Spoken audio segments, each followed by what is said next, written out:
Bonjour mesdames et messieurs, bienvenue à une table ronde, une autre table ronde. Elle n'est pas web, on est en studio et on est le 19 août. Et je voulais faire une suite du sujet de la semaine dernière. On parlait des élections américaines. C'est très important qu'ils s'en viennent. Le 3 novembre, ça va être un gros enjeu pour le Canada. On est les voisins proches. Et puis, pour ça, on va continuer la discussion parce qu'il y a encore beaucoup de sujets à parler. On continue avec mon collègue Jean-Simon Brassard, qui est un grand connaisseur de la politique canadienne et américaine. Jean-Simon, oui. Ça va bien? Très bien, merci. Parfait. Toi? Oui, ça va bien. On voulait parler de plusieurs sujets, dont un des premiers sujets, il y a un bonhomme aux États-Unis qui fait des pronostics. Monsieur Alan Lichtman. Alan Lichtman. Parle-nous de lui, parce qu'il est pas, je suis sûr qu'il n'y a pas grand monde qui le connaisse. Alors, Monsieur Lichtman, c'est un enseignant universitaire aux États-Unis qui, depuis les années 80, a développé un système de prédiction politique qu'il appelle les 12 clés de la Maison-Blanche. Et puis, depuis 1984, il ne s'est jamais trompé sur une prédiction à l'élection d'un président. Il est un des rares. Il s'est trompé une fois. Il s'est techniquement trompé une fois. OK. Parce que ça, c'était en 2000. Tu vas pourquoi, techniquement. Ouais, ça, c'était en 2000. M. Bush contre M. Gore. Et ce qui est arrivé, c'est que lui, sa prédiction, c'était que M. Gore rentrerait. Et finalement, c'est la Cour suprême qui a tranché sur le recomptage en Floride. Et étant donné qu'à ce moment-là, probablement que la Cour suprême était un peu plus près du Parti républicain, ils l'ont donné à M. Bush, mais ça aurait pu aller dans les deux directions. Donc, il n'a jamais avoué qu'il avait tort parce que sa préparation aurait pu être correcte. Je pense que M. Gore a perdu par 3 sièges électoraux. Mais c'est assez extraordinaire que ce monsieur-là se trompe jamais, sauf cette fois-là qui était vraiment technique, effectivement. Comment il fait? Donc, C'est un professeur de mathématiques. Est-ce que ça va avec les mathématiques? Pas vraiment. En gros, c'est des sondages avec des vrais ou faux. Des questions vrais ou faux qui est posée au peuple américain. Okay. Et ça donne une moyenne et ça répond, ces vrais ou faux-là répondent aux 12 clés de la Maison-Blanche. Et ça donne une prédiction très précise du moment qu'un candidat a plus de 7 clés. Ce serait lui que la prédiction. Il peut la changer plusieurs fois pendant une campagne électorale, sa prédiction. C'est compliqué, là. Oui, même moi, je comprends pas. Avec des clés. Je comprends. C'est un peu, les clés, c'est un peu des arguments, finalement. Donc, il y en a un, c'est sur l'économie, il y en a un, c'est sur l'éducation, et ainsi de suite. C'est un peu des questions sur les politiques d'un parti.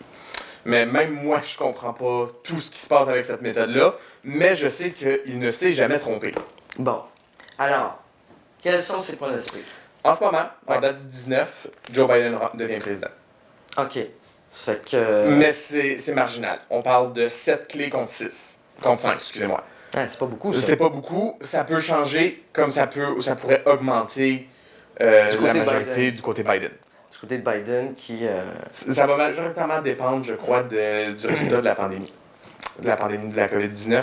La gestion de c'est crise. vrai, parce que s'il y a une deuxième vague, aux États-Unis, ils sont même pas sortis de la première. Ils sont même pas sortis de la première.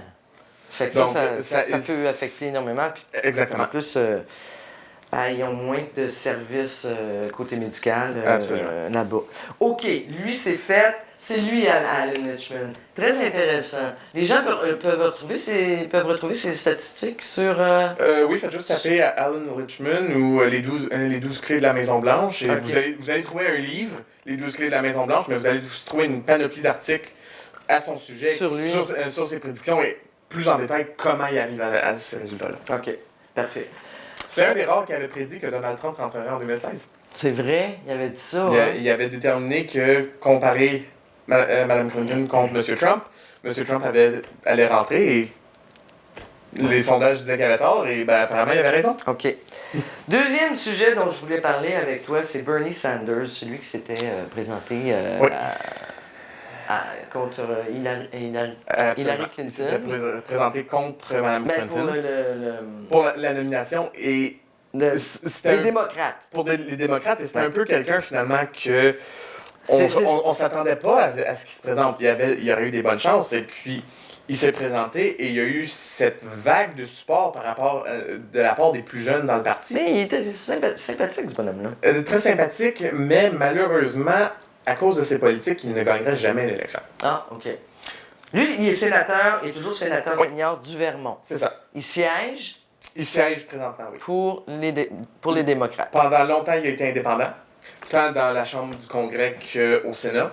Et puis, quand il s'est présenté en 2016 pour avoir la nomination, il a dû renoncer à être indépendant. Il fallait qu'il soit membre du parti pour se présenter. On le voit plus beaucoup, lui. Parce qu'on le voyait beaucoup à un moment donné. On le voyait beaucoup quand il pouvait tenir ses grands rallyes en public. Je veux dire, je veux pas stéréotyper, mais M. Sanders a 78 ans. Tenir des rallyes virtuels, c'est un art que même les plus jeunes en politique n'ont pas nécessairement compris comment le faire de façon correcte. Donc, je pense que c'était une courbe d'apprentissage qui était juste peut-être un peu trop demandante pour M. Sanders à ce moment-ci de la campagne. OK. Ça fait que lui, bon, il continue... Bon. Mais il continue à faire ses choses, mais M. Sanders va être un joueur très important. Ah! Parce que il est quand même passé très proche de remporter la nomination démocrate cette année. Ah, okay. C'était lui l'adversaire contre M. Biden.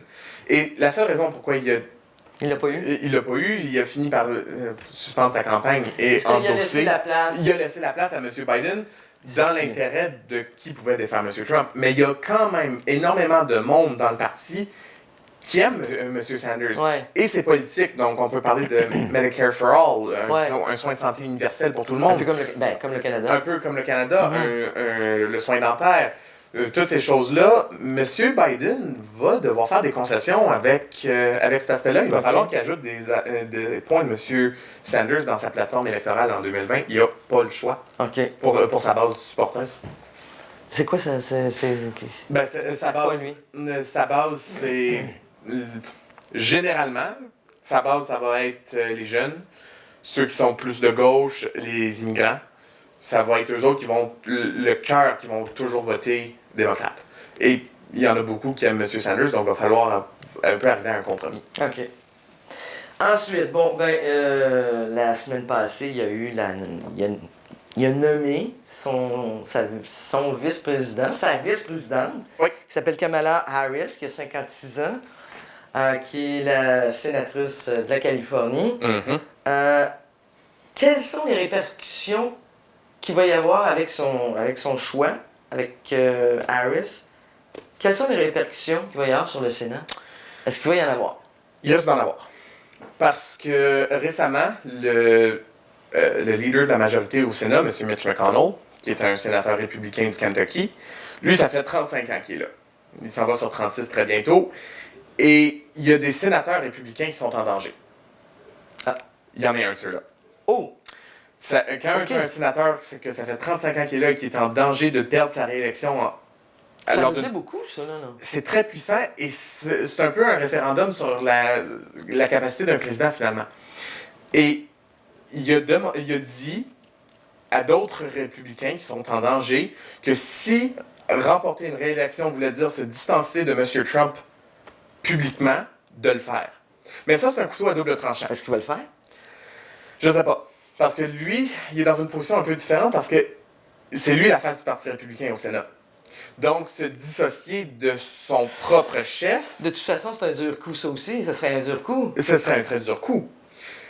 Puis, ce qui arrive, c'est que ceux qui vont réélire les républicains, c'est généralement la base d'électeurs de M. Trump. Donc, c'est un couteau à double tranchant parce que se dissocier de M. Trump... Les gens vont être fâchés. Les gens vont être fâchés. Est-ce qu'ils vont être suffisamment fâchés pour aller voter démocrate? Je ne sais pas. Il n'y a pas de façon de le prévoir. Les courbes de sondage sont complètement les vrais folles. Trumpistes, ils ne voteront pas démocrate. Non, ça c'est garanti. Non. Mais il est quand même en danger. On parle pas en danger. Il est quand même en avance dans les sondages, mais seulement par 2 à 3%. Et aux États-Unis, 2 à 3%, c'est la marge d'erreur. Donc ça, c'est les répercussions. Y en a-tu d'autres sur le Sénat qu'il va y avoir sur le Sénat américain? C'est parce que ce qu'il faut tenir en compte, c'est que c'est pas tous les sièges du Sénat qui vont aller pour l'élection cette année, parce que les mandats de Sénat sont de 6 ans.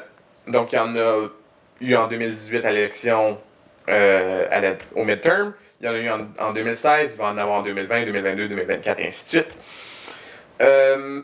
Donc, on ne sait pas, je me souviens pas exactement combien de sièges républicains vont être disponibles pendant l'élection. Okay. Mais je peux vous dire que si le leader prend la peine de donner ces directives-là à son parti, c'est qu'à un moment donné, le Parti républicain a très sérieusement peur de perdre le contrôle du Sénat. C'est super excitant, ça. J'ai vraiment hâte aux élections du 3 novembre, moi.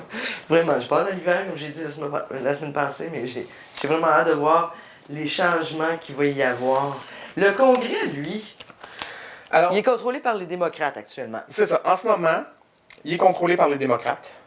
C'est la présidente de la Chambre, c'est Mme Nancy Pelosi, qui est Oui.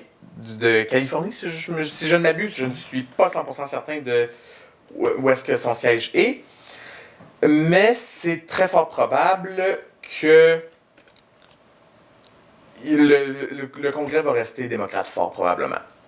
Je doute que les républicains vont être assez puissants pour reprendre le Congrès et je dirais même que c'est possible qu'on ait une augmentation de la Une majorité. augmentation, c'est ça. Ça, je me demandais.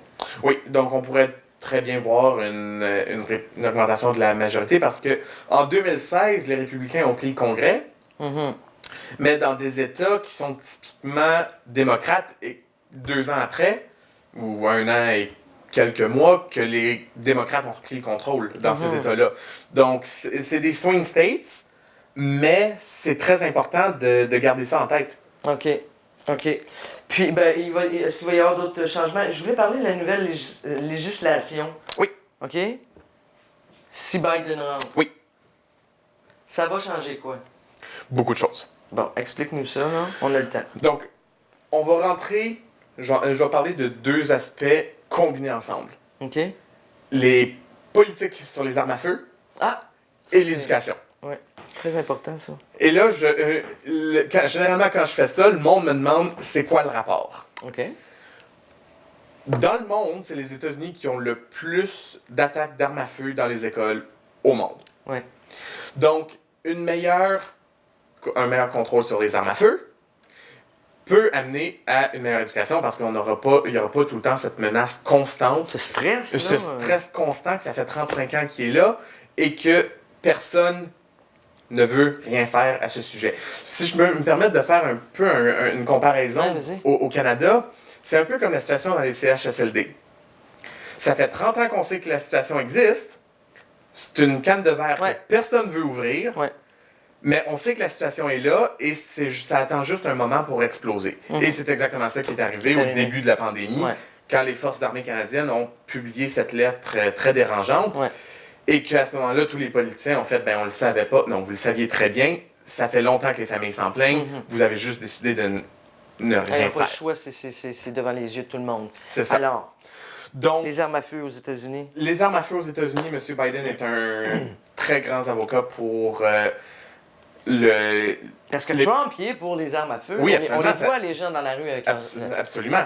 M. Biden, lui, il imposerait un background check pour acheter une arme à feu. Quel concept. Il voudrait bannir les armes à feu de type assaut. Ouais. Je m'excuse, opinion personnelle ici, il n'y a personne, à part les forces armées, qui a besoin d'une arme automatique. Mhm. Mhm. Il n'y a personne qui a besoin de ce genre de puissance de feu. C'est complètement absurde pour moi que l'Américain moyen, à 18 ans, peut aller chercher son permis d'arme à feu et acheter un AK-47 Ouais. Ben, tout à fait normalement. C'est pour ça qu'il y a autant de tueries, d'ailleurs. Exactement. Donc, les deux ensemble vont... Les deux politiques vont s'intégrer, j'ai l'impression, et M. Biden aurait probablement intérêt à remodeler un peu le système d'éducation aux États-Unis. Et on parle aux États-Unis, c'est le pays qui a la plus grande quantité de dettes étudiantes postsecondaires. OK. Ah oui. Et ça, c'est un peu une politique de M. Sanders, on en parlait tantôt, qui va peut-être intégrer dans sa plateforme, et ce serait d'avoir un programme un peu dans le style de la Raffaello en Ontario, qui aiderait les étudiants à pouvoir aller chercher de l'aide financière pour aller à des études. Parce qu'il faut garder en tête que aux États-Unis, acheter une maison d'entrée dans le marché, tu regardes à 600 000 avec un salaire de 10-25, 10-30 minimum, tu vas pas loin avec ça. C'est vrai Donc, que le salaire minimum n'est pas... c'est également le salaire minimum. C'est également un autre sujet ouais. que M. Biden voudrait changer. On pourrait parler d'une augmentation du salaire minimum. Il n'y a pas mentionné de quel pourcentage, de quel genre d'augmentation, mais définitivement qu'on pourrait parler d'une augmentation du salaire minimum. Mhm. Est-ce qu'il va toucher à l'assurance? Est-ce qu'il va créer une assurance maladie? Est-ce qu'il va remettre l'Obamacare? Il s'est pas encore prononcé sur ça. Ouais. Moi, je dirais, au moins dans le but d'une élection. D'un point de vue d'une élection, proposer de ramener Obamacare. Qu'il le fasse ou qu'il le fasse pas, c'est pas très important. Mais au moins, qu'il amène l'idée. Et à ce moment-là, une fois qu'il est élu, il peut prendre le temps de redesigner un programme que lui, il veut. Mais il faut garder en tête qu'en ce moment, il y a beaucoup de monde aux États-Unis. Le passage de la présidence d'Obama, c'est encore tout frais dans leur mémoire. Et il y a beaucoup de monde, je peux vous dire, qui s'ennuie de ces années-là. Ah ben oui. Pour les États-Unis, On le c'était un voit très partout. bon 8 ans. Oui, on le voit partout, là, que les gens s'ennuient. Et ce que M. Biden manque peut-être en charisme, va peut-être être contrebalancé par le fait qu'il a été vice-président sous Barack Obama pendant 8 ans. Et ça a vrai, beaucoup de pouvoir dans l'opinion publique. C'est vrai, c'est vrai. Dis-moi, j'ai une question super intéressante. Vas-y. Trump, Oui. s'il n'est pas réélu, Mhm. est-ce que la justice va aller vers lui? Il veut pas montrer ses impôts. Il a fait beaucoup d'agressions C'est sûr, verbales sexuelles. c'est un cas un peu compliqué. Il y en a Parce que- beaucoup qui disent que s'il n'est pas élu, il va être assigné en justice. S'il n'est pas réélu, le 21 janvier 2021, c'est là l'inauguration du nouveau président. S'il n'est pas réélu, à midi que le nouveau président ou pas ait pris Oui. son serment, il n'est plus président, il n'a plus le droit à l'immunité judiciaire de la présidence. Voilà. Maintenant, est-ce qu'il va être traduit en justice? Peut-être. C'est très possible. L'affaire, c'est que M. Trump a l'argent pour se payer l'armée des meilleurs Les meilleurs avocats avocats. au pays, au monde, pour aller chercher qui il veut. Mais penses-tu qu'ils vont le faire? Ce serait une première. Je peux te garantir ça. Ce serait une première dans l'histoire des États-Unis. des États-Unis, Il n'y a ouais. jamais eu, à ce que je sache, un président qui a été traduit en justice après son mandat. Et ironiquement, c'est d'ailleurs ça, dans les années 70, quand M. Nixon a été forcé de démissionner parce que lui, Oui. il faisait face à une destitution certaine. Ouais. Il a démissionné la journée avant que le Sénat vote sur la chose. OK. Il n'a pas été traduit en justice, mais ironiquement, c'est ça qui a fait perdre l'élection à son parti, l'élection d'après contre Ok. Jimmy Carter. Mais Gerald Ford a décidé de donner un pardon présidentiel à M. Nixon quelques semaines après qu'il a pris le pouvoir. Ses sondages ont chuté et il n'a jamais eu une chance de remporter la prochaine élection. Mhm, ouais. Donc, le traduire en justice, peut-être. Avec ses mais- fils aussi, on parle aussi de ses fils. Oui. Il y a Mais une là, nouvelle qui est savoir... sortie il n'y a pas longtemps, là. Oui, je l'ai vu passer. J'ai pas eu le temps de m'informer Ouais. sur le sujet. Mais ça va être un dossier assez épais sur le bureau d'un procureur parce que si on va dans cet aspect-là, il y a si on traduit M. Trump en justice, il y a beaucoup de monde qui vont tomber. C'est ça. Ça, c'est garanti. Il y a beaucoup de monde proche de la Maison-Blanche, proche des services secrets, proche de la sécurité, qui vont être durement affectés par cette situation-là. Et le Parti républicain aussi, jusqu'à un certain point. C'est vrai, il va être touché. Ça peut détruire, ça. Ça peut détruire un parti. Ouais. Je doute qu'on verrait une défaite dans le style encore une fois une référence au Canada, mais de Kim Campbell dans les années 90. Mhm. Que elle, c'est... Kim Campbell, il n'y a rien à rebâtir après. Il n'y a plus de parti. Mhm. Je doute qu'on va voir quelque chose dans ce style-là parce que le Parti républicain a quand même dominé les États-Unis, la politique américaine dans le 20e siècle. Ouais. Assez longtemps. Mais Fort. je doute qu'on verrait une dégringolade comme ça, mais on pourrait parler de 2 à 3 mandats facilement sur les bancs de l'opposition. Et 12 ans sur les bancs d'opposition pour remporter une présidentielle, c'est long. Puis pour terminer, Trump, qu'est-ce qu'il va faire après, tu penses? S'il n'est pas réélu. C'est une très bonne question. Il avait dit j'ai assez d'argent, j'ai assez de choses que j'ai eu des business, c'est ça qu'il avait dit.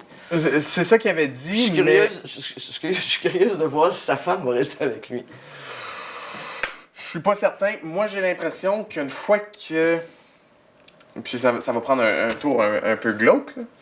Mais moi, j'ai l'impression qu'une fois, s'il est défait, on pourrait parler possiblement des tentatives d'assassinat. Il est détesté par les démocrates. Hein? Oui, Il c'est est- vrai, oui. Ben oui, je sais qu'il est détesté, mais tentative d'assassinat. Tu vas jusque-là. Absolument. Tout récemment, il donnait un briefing à la Maison-Blanche et il y a eu des coups de feu à l'extérieur. Il a été escorté en dehors de la salle par les services secrets. Donc, puis ce serait certainement pas le premier président ou ex-président à avoir des tentatives d'assassinat contre lui. Très intéressant. Donc, est-ce que ça va se rendre jusque-là? Je ne sais pas, seul l'avenir nous le dira. Mais je dirais que c'est définitivement une possibilité. Et entre la COVID et puis les élections américaines, mesdames et messieurs, ça va être super intéressant à suivre l'actualité. Absolument. Je t'aime. Ça changera pas pour les prochains 3 mois. On va avoir de l'information en masse. Oh, on va en recevoir, mais encore une fois, il faut regarder des informations sûres, les Fiables. médias fiables. Faut pas juste se fier à des trucs qu'on connaît pas. Hein, parce que les potins, ça va vite. Jean-Simon, c'est fini. Merci beaucoup. Ça m'a fait plaisir. On n'avait pas parlé de ça la semaine passée. Il me semblait qu'il fallait qu'on en parle cette semaine. Ça m'a fait plaisir. Merci. On se reverra après l'élection pour le post-mortem. Après l'élection, on va se revoir, comme j'ai dit la semaine passée. Ça va être super intéressant à suivre. Avant ou après l'élection, on verra. On verra. On verra. Merci beaucoup. Alors voilà, mesdames et messieurs, c'était une autre table ronde avec mon collègue Jean-Simon Brassard sur la politique américaine qui touche le Canada aussi. Merci beaucoup d'avoir été avec nous et on se revoit la semaine prochaine. Au revoir.